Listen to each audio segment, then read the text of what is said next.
In this video, I will show you how to change a scene in Pictory. So let's jump straight into it.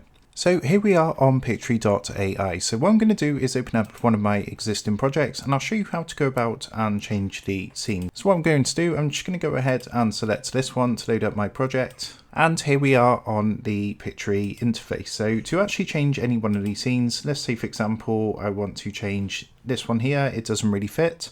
Then what you can do, you can come over to the left hand side and you've got these different tools. So if you click onto the visuals option up here, you can actually go ahead and change the scene. So what you can do is go ahead and search for an image or video that's more appropriate. So what I'm going to do, I'm just going to go ahead and put lion into the search box up here, and this is going to bring up a load of different images and videos. Now to go ahead and change your scene, all you need to do is select which one you want to change this to, and then go ahead and click it. So I'm going to choose this one, and as you can see, just like that, it has changed the scene. So what you can also do is change like the text. So you can double click onto it and you can sort of like put additional text.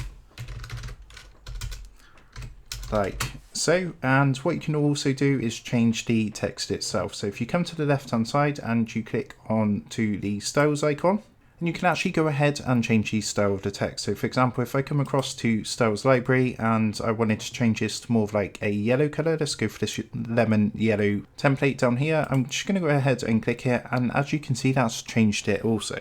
So that's how you can go ahead and change a scene in Pictory. I hope this quick tutorial helped you out today. If it did, I would really appreciate it if you was to consider dropping down below the video, leaving a like, and also subscribing to the channel. With that being said, I just want to take a minute to thank you guys for watching this quick tutorial, and I will see you in the next video.